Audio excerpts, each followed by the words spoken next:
Graffiti has crossed the boundaries of street culture, youth culture, and the art community. While this may be attractive to many artists, it also places them in contradictory relationships.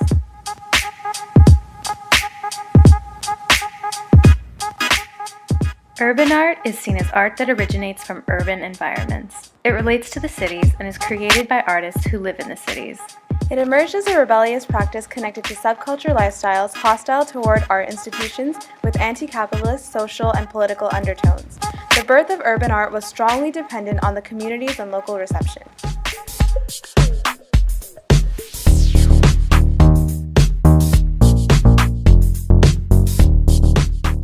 The graffiti created by artists in 1970s New York was considered art only when it was displayed in an art gallery.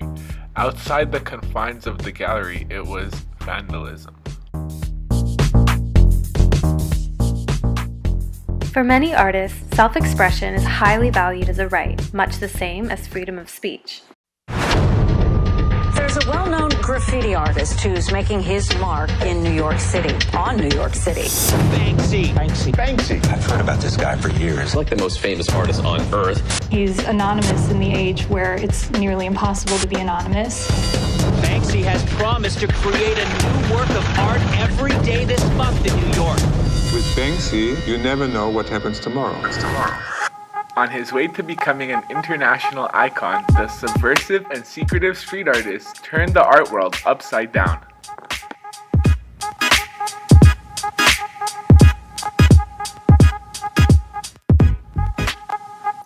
As soon as I cut my first stencil, I could feel the power there.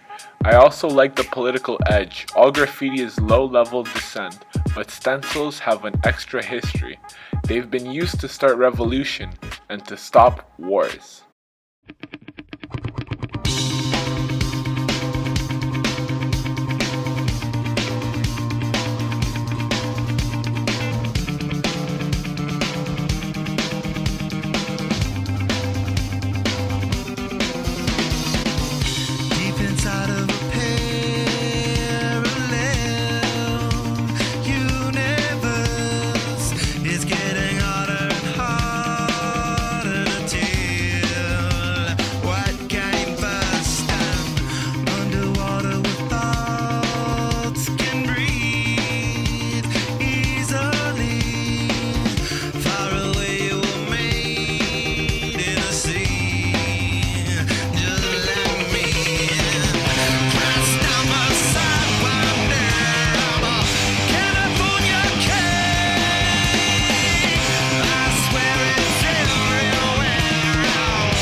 I think that if you're trying to share messages, it can be done through street art and you can raise awareness, and it's a valuable use of public space. It can bring communities together and people can have opinions and want to share how they feel, similar to what she said about expression. I think Toronto needs street art because it's a good avenue to kind of showcase what makes up our city, who makes up our city. So, we all know that Canada is a very diverse country, but Toronto specifically attracts many of the newcomers and the immigrants. And so through street art, in different parts of the city, you kind of have Little Portugal, China, Little India, and I think the street art usually kind of comes from those communities. So it's kind of nice to see how diverse the city can be through the art that's available. I think it's important for street artists to understand that the work that they do does convey a lot of messages to its viewers. I think street art calls for social change because, it's kind of a platform that I don't want to say it's accessible to everyone. However, depending on the type of street art that you engage in, I think you as an artist can create a message if you want. So one image can mean so many different things, and I think it inadvertently becomes a civic duty. And so oftentimes I find that many people may not feel comfortable speaking about a certain topic in certain spaces. With street art, you have the ability to create something that many people can see, that doesn't require any word whatsoever, but that can convey a specific message, which I think is very, very powerful.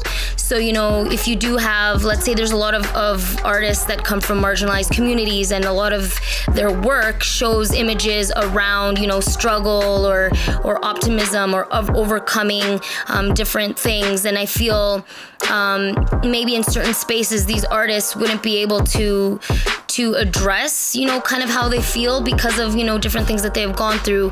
Whereas through art, they're more able to express what they feel and what they see through their images, which I think is really neat.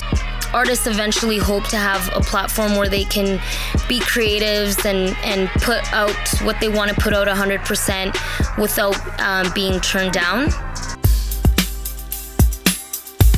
Come on. I see no changes. Wake up in the morning and I ask myself, is life worth living? Should I blast myself? No, not really, but I believe it is all our civic duty to make the world a better place. Everyone has their own mode of expression. Some sing, some dance, some paint, some cook. We all have creativity inside of us. I do think we can all make the world kinder and a nicer place to be by sharing our talents with the world. It's time to fight back, that's what Huey said. 2 shots in the dark, now Huey's dead. I got love for my brothers, but we can never go nowhere. By expressing what others cannot. Personally, I hear people say all the time, something should be done.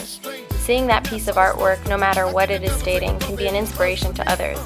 I think that is all our duty as well, to inspire ourselves and others, and maybe to invoke feeling. We all as a society think too much and feel too little. It is from deep feeling that change is initiated. I'm new to street culture, as it were, but it's a fascinating world that I'm just learning about. People who have creativity pour out of them and who do it simply for the love of it, adorning walls and fences and sidewalks with beauty and pieces of work that make us stop. How nice it would be if we could all do what we love and survive. And the art that is created is accessible to all. If you ask someone the last time they were in an art gallery, they may say last month or last year or even 10 years ago. Then ask them the last time they walked along the street.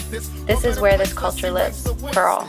Take the evil out the people, they'll be acting right. It's both black and white and smoke a crack tonight. And the only time we chill is when we kill each other. To see more art, more beauty, more understanding, and more expression. We tend to be quite meek in this country. We can learn something from other, more expressive and passionate countries and cultures. We all need to be less oppressed and more comfortable with what we feel. Now tell me what's a mother to do. Being real don't appeal to the brother in you.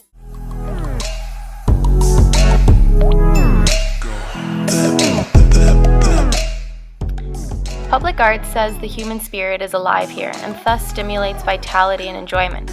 Being human means to be creative in the sense of remaking the world for ourselves as we make and find our place and identity.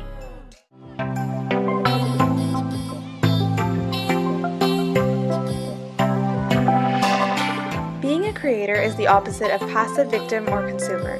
If we don't like the world as it is, we need to step up to the canvas and paint a better picture and inhabit it.